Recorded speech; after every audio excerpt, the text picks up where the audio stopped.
रक्तिम साड़ी तन सजे गुड़हल हार सुहाए, मस्तक मुकुट विराजता शोभा भक्त लुभाए। 1.25 रुपया नारियल रोली अक्षत हाथ, हलवा पूड़ी भोग ले माँ को पूजे साथ। अम्बे सिंह पर राजती दुर्गा काली रूप, उसको आदर भाव से पूजे नर अरभूप। माँ की महिमा है भली हरती दुख संताप, भक्तों की मुश्किल डरे स्वयं काटती पाप। माँ दुर्गा सुखदायिनी जग की पालनहार, पूजो माँ को 9 दिवस कर देगी उद्धार। देवी पूजा अर्चना नमन करूं धर ध्यान, बिन मांगे मोती मिले दुख का करे निदान।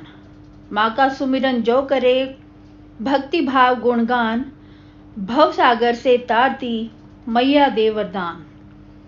माता को नित्य पूज के कर्म करें जो नेक, जीवन में सुख भोगता पाकर बुद्धि विवेक। जय माता दी, राधे राधे, हरे कृष्णा सभी भक्तों को।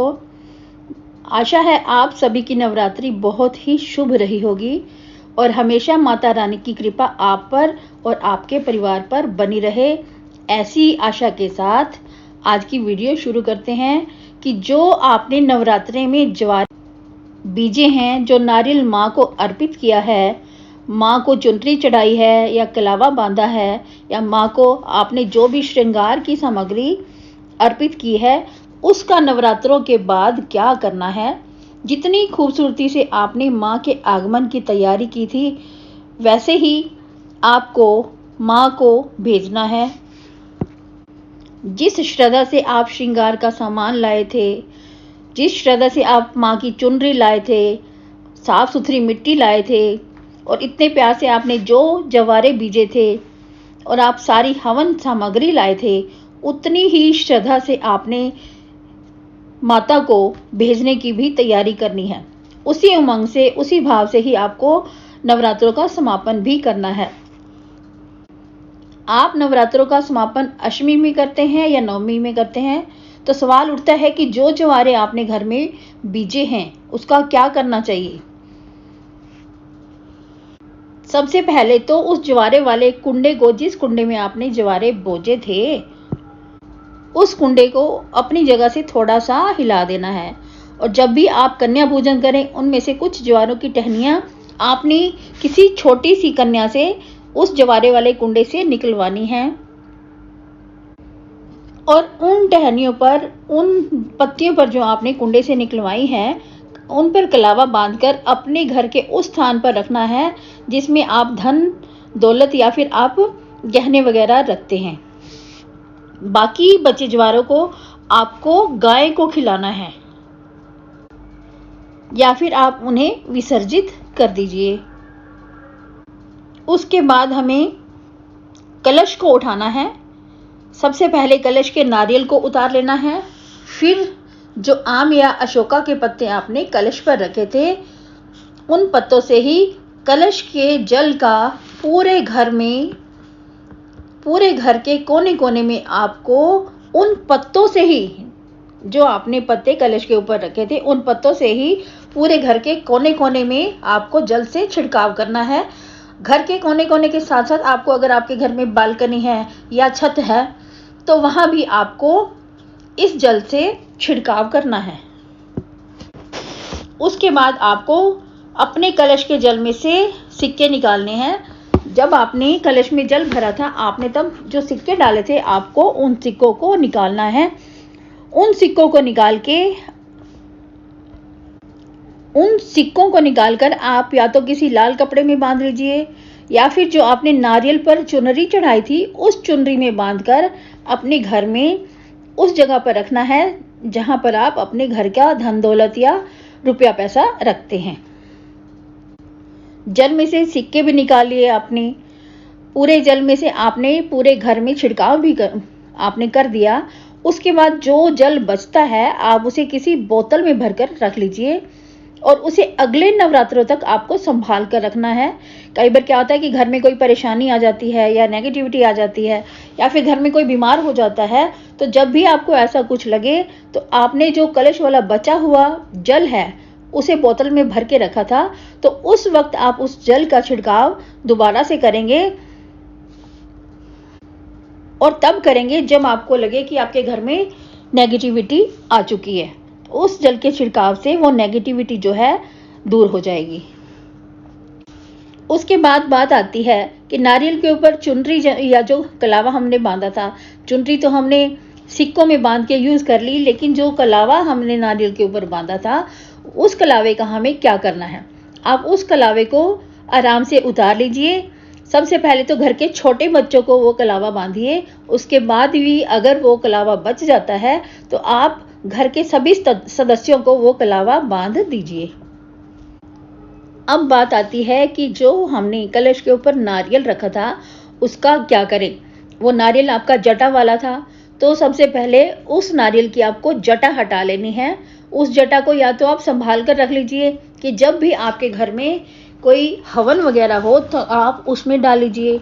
अगर ऐसा कुछ नहीं लग रहा आपको तो वो वाला जो आपके पास नारियल के ऊपर जो जटा है उसको उतार कर आप किसी पवित्र पेड़ के नीचे रखाइए, जैसे बरगद है या फिर पीपल का पेड़ है उसके नीचे रखाइए।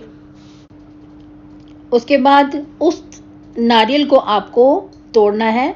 तोड़ने के बाद जैसे ही वो ऊपर वाला छिलका जो होता है, ऊपर वाली जो कटोरी निकलती है ब्राउन कलर की, आपको उसे भी नहीं फेंकना है, क्योंकि वो माता के पास रखा हुआ था 9 दिन या 8 दिन, जितने भी दिन आपने रखा है उसमें दैवीय शक्ति आ जाती है। तो उसे ऐसे ही इधर उधर फेंकना नहीं है, उसे ऐसे ही वेस्ट नहीं करना। आप उसे भी संभाल कर रख लीजिए, या तो किसी पेड़ के नीचे, उसे किसी पवित्र पेड़ के नीचे आप उसे रखाइए या फिर उसे संभाल कर रख लीजिए। जब कभी भी आपके घर में हवन वगैरह हो तो उसमें डाल लीजिए। अब जो नारियल की गिरी है उसका हमें क्या करना है। जब भी आप कन्या पूजन करेंगे उस नारियल की गिरी को थोड़ा थोड़ा आपको कन्याओं में बांटना है और थोड़ा थोड़ा आप अपने परिवार के सदस्यों में सबको बांट दीजिए और उसे खा लीजिए। तो ये तो हो गया हमने जो ज्वारे बोए थे उनका क्या करना है वो हमने कर लिया। उसके बाद सिक्कों का क्या करना है। सिक्कों का इस बात का आपको ध्यान रखना है कि वो जो कलश के ऊपर चुनरी बांधी गई थी उसमें या किसी लाल कपड़े में बांधकर आपको तिजोरी में रखना है कि उन सिक्कों का बहुत अच्छे से यूटिलाइज हो, क्योंकि वो सिक्के इतने ज़्यादा चमत्कारी होते हैं, इतनी ज़्यादा उनमें दैवीय शक्ति होती है कि जब भी आप उन सिक्कों को अपनी तिजोरी में रखेंगे तो आपके घर में धन धान्य की कभी भी कमी नहीं होगी, आपकी तिजोरी हमेशा भरी रहेगी। इसलिए इस बात का खास ध्यान रखें कि उन सिक्कों का हमें बहुत अच्छे से इस्तेमाल करना है। हमने ज्वारे का इस्तेमाल कर लिया, हमने सिक्कों का इस्तेमाल कर लिया, हमने जल का भी इस्तेमाल कर लिया, हमने नारियल का भी इस्तेमाल कर लिया, हमने नारियल के ऊपर बंधे कलावे या चुनरी का भी इस्तेमाल कर लिया। तो अब आती है बात कि जो मिट्टी ज्वारे वाली है, जिसमें हमने ज्वारे बोए थे, उस मिट्टी का हमें क्या करना है, क्योंकि उस मिट्टी में भी दैवीय शक्तियां हैं, तो उसको भी हमें वेस्ट नहीं करना है। आपको थोड़े थोड़े जो मिट्टी है अपने घर के गमलों में, वो थोड़ी थोड़ी मिट्टी सभी गमलों में डाल देनी है। अगर आपके घर में गमले नहीं हैं तो आप एक काम कर सकते हैं कि जिस कुंडे में आपने ज्वारे बोए थे उसी कुंडे में, उसी मिट्टी में आपको तुलसी का एक पौधा लगा लेना है, क्योंकि वो तुलसी जब उस कुंडे में उगेगी तो बहुत ही पुण्य होगा और बहुत ही चमत्कारी फायदा देगी। अब बात आती है कि हमने जो सुपारी नवरात्रि के दिनों में हमने सुपारियां रखी थी, उन सुपारियों का हमें क्या करना है। अगर तो सुपारियां ज़्यादा है तो उनमें से 3 सुपारियां आप घर के मंदिर में माता के तीनों रूप के, माता का जो है वो तीनों स्वरूप समझ के उनको अपने मंदिर में, अपने पूजा स्थान पे रख देना है। अगर 3 से ज़्यादा है तो आप उन्हें किसी मंदिर में अर्पित कराइएगा। और अब बात आती है कि जो हमने नवरात्रे शुरू होने से पहले माता का श्रृंगार का सामान हमने रखा था, माता को अर्पित किया था, उस माता के श्रृंगार का हमने क्या करना है। तो या तो किसी देवी मंदिर में आप वो श्रृंगार जो है अर्पित कराइए, या फिर आप किसी सुहागन स्त्री को वो दान में दे दीजिए। लेकिन इस बात का आपको ध्यान रखना है कि जिस स्त्री को आप वो माता का श्रृंगार नवरात्रों वाले दिनों में जो आपने रखा था, वो श्रृंगार अगर आपको किसी को दान में देना है, वो स्त्री सुहागन हो और वो शुद्ध रूप में होनी चाहिए, वो स्त्री शुद्ध अवस्था में होनी चाहिए। और जब आप भी उस श्रृंगार के सामान को किसी सुहागिन स्त्री को दान में दे तो आप भी शुद्ध अवस्था में ही होने चाहिए। एक एक करके हमने सारी सामग्री का इस्तेमाल जो कर लिया, जो कि हमने नवरात्रि शुरू होने से पहले माता के मंदिर में अपने पूजा स्थल पर हमने रखी थी, तो वो सारी चीज़ों का हमने इस्तेमाल कर लिया है। एक बात का आपको ध्यान रखना है कि जब वो नवरात्रि के दिनों में हमने वो सारा सामान, वो सारी सामग्री माता को अर्पित की थी, उसको इधर उधर नहीं फेंकना है, किसी के पांव के नीचे नहीं आनी है, क्योंकि उन सारी चीज़ों में, उस सारी सामग्री में माता की दैवी शक्तियां जो है वो समा गई हैं। इसलिए उनका इस्तेमाल बहुत अच्छे से और बहुत सोच समझकर करना है। अगर ऐसी कोई सामग्री रह गई है जिसका हम इस्तेमाल नहीं कर पाए, या हमसे कोई भूल चूक हो गई है और कोई भी सामग्री अगर रह गई है, तो हमें उस सामग्री को विसर्जित करना है, इधर उधर नहीं फेंकना है। और नारियल में जो पानी था, आपने नारियल तोड़ा, उसमें पानी था, उस पानी को, उस जल को भी आपको वेस्ट नहीं करना, आपको उस जल को भी पूरे परिवार ने पी लेना है। इस तरीके से हमने कन्या पूजन कर लिया और सारी सामग्री का जो है इस्तेमाल हमने कर लिया। तो उस तरीके से ही जैसे हम पहले माता की पूजा करते थे, जैसे हम अपने पूजा स्थान में संध्या के समय या सुबह हम जो आरती पूजा, जैसे भी हम पूजा अर्चना करते थे वैसे ही करते रहेंगे।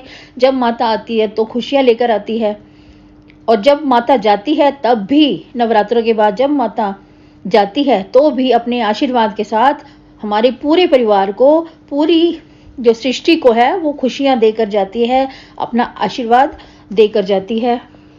नवरात्रि की हर पूजा सामग्री का कैसे हमें इस्तेमाल करना है, ये बड़े सोचने और समझने की बात है, और यह बात हर इंसान को जाननी चाहिए जो नवरात्रि रखते हैं या जो माँ की पूजा अर्चना करते हैं। और इस वीडियो को जो है आप हर व्यक्ति तक पहुंचाने की कोशिश करिए, ताकि जो भी माँ की पूजा अर्चना करते हैं, जो भी नवरात्रों में माँ की पूजा करते हैं, वो इन चीज़ों के बारे में जान सकें कि किस वस्तु का कैसे इस्तेमाल करना है नवरात्रों के बाद, ताकि कोई भी उनके हाथों से गलत जो है कार्य ना हो।